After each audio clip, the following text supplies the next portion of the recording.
Bonjour, bienvenue à Home Radio. Je suis Christine Delmar, fondatrice de la méthode de coaching Le Bonheur t'attend. L'enseignement de vie d'aujourd'hui est demandez et vous recevrez. Ou plutôt, sachez demander et vous recevrez. Bienvenue sur Home Radio. Alors aujourd'hui, je vais vous parler des anges gardiens. Alors tout de suite, je dois vous dire que je n'y croyais pas du tout. Je suis quelqu'un de très terre à terre, bien que très connecté, mais très terre à terre. Et les anges gardiens, ça ne me parlait pas vraiment. Pour moi, c'était très ésotérique. J'aime bien, je suis une visuelle, donc j'aime bien voir. Je suis un peu comme Saint Thomas, je veux voir pour être sûre. Et donc, les anges gardiens, ça me laissait un petit peu perplexe. Et puis un jour, alors que j'étais en voiture avec mon ami Greg et que nous cherchions une place de parking sur le pourtour d'Aix-en-Provence, assez compliqué de se garer à Aix, il faut le dire, il m'a dit, mais écoute Christine, demande à ton ange gardien. Bon, grand blanc, pourquoi pas? Oui, mais on fait comment? Je n'en avais aucune idée en fait. Et là, il m'a dit, ben écoute, c'est simple, tu lui demandes et puis voilà, une place va être réservée. Donc, je suis ses conseils. Ah, je demande à mon ange gardien, je ne sais pas lequel, je ne le connaissais pas, nous n'avions pas été présentés. Donc je lui demande, voilà, j'ai besoin d'une place de parking. Et effectivement, quelques minutes plus tard, une place se libère devant moi et je peux donc garer ma voiture et je me dis, ah tiens, ça c'est un bon truc, Euh, je le garde en mémoire. Mais je n'en savais pas beaucoup plus sur, sur les anges gardiens, mais ça au moins, ça marchait. Donc évidemment, j'ai recommencé l'exercice dès que j'avais besoin d'une place de parking et ça marchait. C'était incroyable cette histoire-là, ça marchait. Et j'ai même eu une expérience juste incroyable en Arles. C'était le 15 août. Donc, en plein mois d'août, en pleine vacances, d'autant plus qu'il y a ce magnifique festival de la photographie, ces rencontres internationales de la photographie qui ont lieu en août. Donc, c'est bourré de gens, bourré de touristes, bourré de personnes fanatiques de photos. Et là, il était midi, le 15 août, et j'avais besoin d'une place de parking. Même les parkings du centre-ville étaient complets, donc il fallait vraiment que je trouve une place. Et là, je commence un peu à tourner et rien, absolument aucune place, mais comment faire? Et puis, évidemment, je m'est venue l'idée de demander l'aide du ciel, demander une place de parking à mon ange gardien qu'on ne m'avait toujours pas présenté, mais bon, il existait puisque il répondait à ma demande. Et là, chose absolument incroyable, c'est qu'une place s'est libérée, une place gratuite, juste à côté du centre d'Arles, et en plus à l'ombre. Alors, je vais vous dire que quand vous êtes le 15 août en Provence, l'ombre compte beaucoup. Donc, bref, c'était quelque part un triple cadeau qui m'était offert. Moi, je demandais juste une petite place de parking et il m'est offert une magnifique place de parking, une place dont je ne pouvais même pas rêver. Je vous le dis encore, le 15 août en Arles. Donc, tout ça pour vous dire que ça fonctionne super bien. Et dernièrement, j'ai emménagé à Paris. Et donc là, je n'ai plus ma voiture, donc je ne demande plus de place de parking, mais là, j'avais besoin d'un taxi. Et je me souviens, j'étais dans mon appartement au quatrième étage. Je dis, ah ouais, non, mais là, je vais avoir besoin d'un taxi. Je suis tellement chargée, il me faut un taxi. Je descends mes 4 étages, j'ouvre la porte, je sors sur la rue, et là, je vois juste à ma gauche, vous savez, au-dessus des taxis, la lumière verte. Donc, il y avait un taxi, en plus un taxi disponible à absolument 1 minute de là où j'étais. Donc, j'ai fait des très, très grands signes et le taxi s'est arrêté. Et donc, je me suis dit, tiens, ce qui fonctionne pour les places de parking fonctionne aussi pour les taxis. Quelque part, maintenant, je n'en doute plus. Je sais que le ciel est là tout le temps pour nous aider. La problématique, c'est qu'on oublie de demander. Et aussi qu'on ne sait toujours pas bien demander. Alors, je vais vous dire comment faire. Alors, la première chose à faire, c'est de savoir et d'être persuadé que le ciel, quelle que soit sa forme, vous pouvez dire votre ange gardien, vous pouvez dire votre guide, vous pouvez dire une personne défunte qui vous était proche, qui vous aimait beaucoup et que vous aimiez beaucoup et dont vous étiez proche. Peu importe Dieu, vous pouvez dire, peu importe le mot que vous mettez derrière le ciel, je vous le dis, l'ange gardien, le guide, un proche défunt, Dieu, etc. Vous pouvez demander. Et j'irai même plus loin. Je dirais, vous devriez demander à chaque occasion. Parce que le ciel a envie de nous aider. Le ciel est là pour nous aider. Le ciel est heureux de nous aider. C'est comme c'est comme une équipe. En fait, on forme une équipe avec le ciel. Et si quelque part vous n'envoyez pas le ballon au ciel, il ne peut pas jouer avec vous. Donc le ballon, en l'occurrence, là, c'est votre demande. Mais bien sûr, le ballon, il faut bien l'envoyer pour qu'il arrive dans les buts. Et donc, j'ai un peu testé tout ça et je vais vous dire ce qu'il en est. Donc, première chose, être sûr, certain, au plus profond de vous, et vous le serez de plus en plus que vous testerez la chose, donc être sûr que le ciel est là pour vous aider. Même dans une chose aussi simple, une place de parking ou un taxi disponible pour vous au moment où vous en avez besoin. Vous savez, c'est les petites choses de la vie qui facilitent la vie et qui nous montrent justement quand le ciel répond qu'on n'est pas seul et et que la vie peut être facile. Donc, un, cette conviction que le ciel est là, et en deux, qu'il va vous répondre et qu'il va répondre à votre besoin. Ça s'appelle la foi. Alors, une fois que vous l'avez testé, c'est de l'expérimentation. Donc, la foi, comment dire, est nécessaire, mais beaucoup moins, puisque vous l'avez expérimenté, vous savez que ça marche, même de manière rationnelle. La deuxième chose qui est importante, c'est qu'il faut demander gentiment. Ça a l'air simple comme ça, de demander gentiment. Et qu'est-ce que ça veut dire demander gentiment? Alors, demander gentiment, je dirais que c'est demander à partir du cœur. C'est surtout ne pas exiger.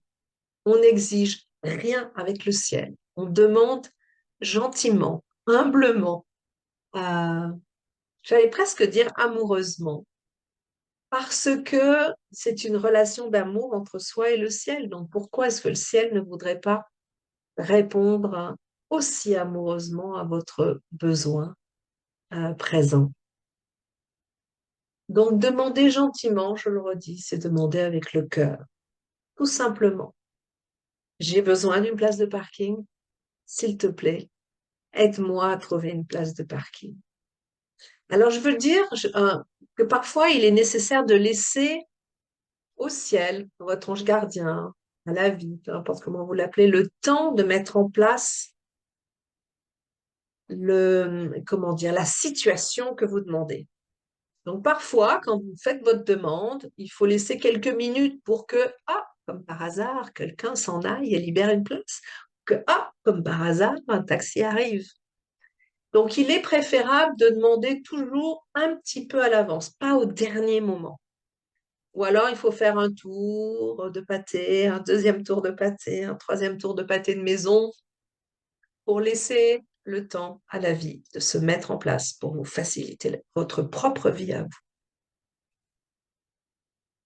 Ce qui est important aussi, quand je dis demander gentiment, cela, en fait, comment dire les choses? Cela veut dire qu'il faut que vous soyez dans cet état euh, positif. Je dirais pas de joie, pas forcément de joie, c'est un peu excessif, mais au moins positif. Lorsque vous êtes en colère, la communication ne passe pas avec le ciel, je vous le dis. C'est pour ça que vous ne pouvez pas exiger. On n'exige rien, nous ne sommes que des humains et nous ne sommes pas grand-chose par rapport au ciel. On ne peut pas être en colère parce que du coup, toutes les vibrations que l'on envoie sont mauvaises. On ne peut pas non plus être énervé, par exemple. Ça, c'est très mauvais aussi. Ça ne fonctionne pas. Il m'est déjà arrivé de me retrouver dans cet état-là et je n'avais pas de place de parking qui m'attendait là où j'en avais besoin. Donc, c'est pour ça que je sais que ça ne fonctionne pas. Et je crois que il y a vraiment une dimension d'abandon. Une fois que vous avez demandé au ciel ce dont vous avez besoin, là, en l'occurrence une place de parking ou un taxi, il ne faut pas douter du résultat. Il faut faire confiance au ciel.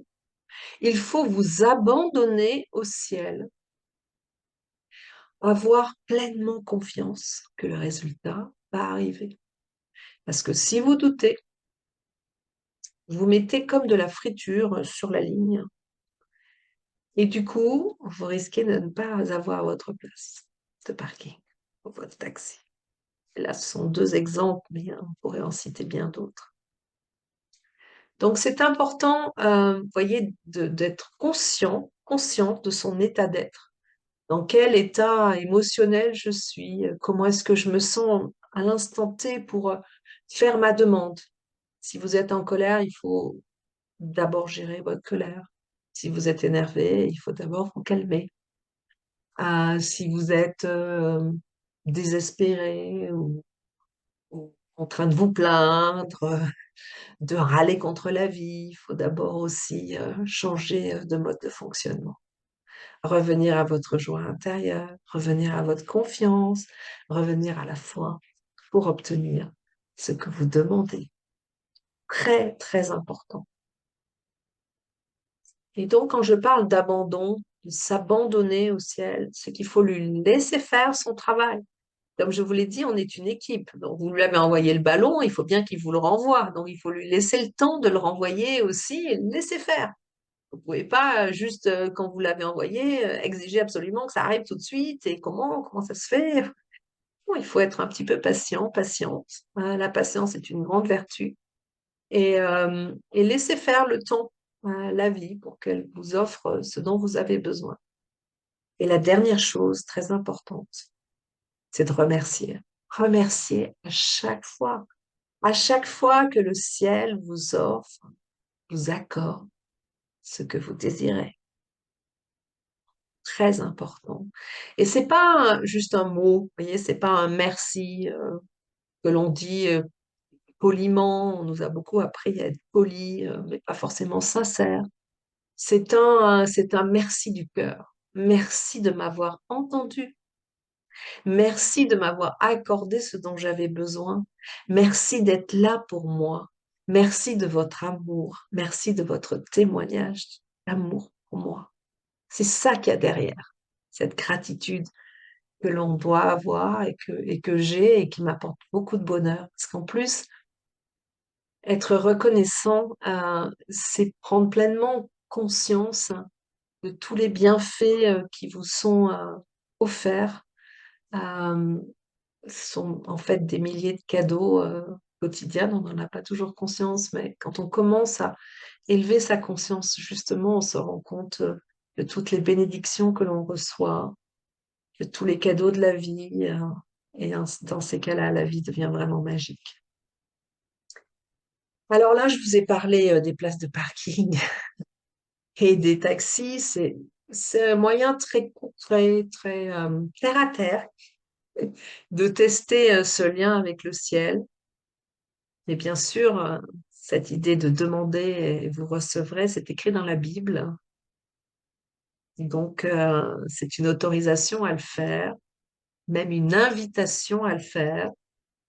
La seule chose que vous ne pouvez pas faire, et je vous le dis tout de suite, vous ne pouvez pas demander que quelqu'un fasse ce que vous voudriez qu'il ou elle fasse pour vous.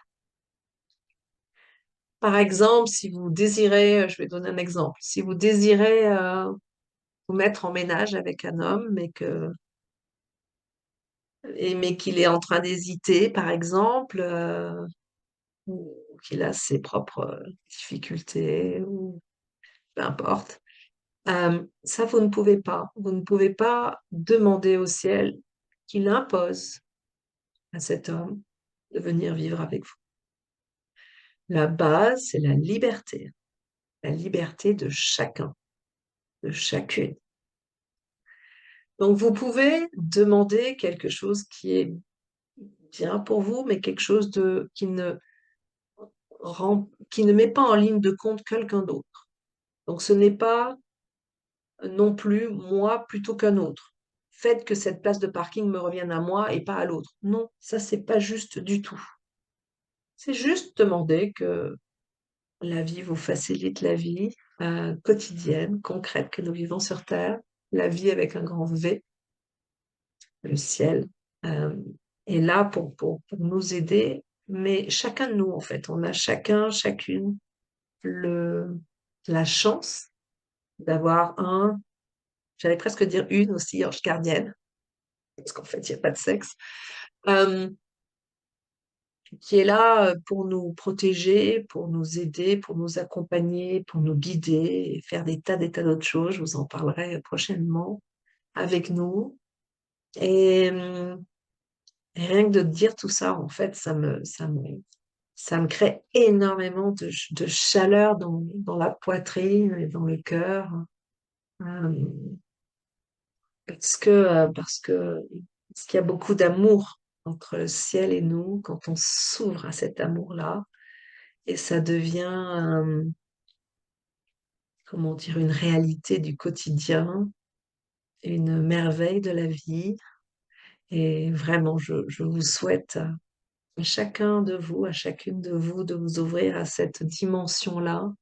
Parce qu'après, on n'est plus seul, parce qu'on apprend à être aimé inconditionnellement et aussi à aimer et à nous ouvrir. Parce que c'est bien notre travail à nous sur Terre que d'ouvrir notre cœur, que de nous ouvrir aux immenses et infinies possibilités de la vie humaine sur Terre et du lien entre la Terre et le ciel.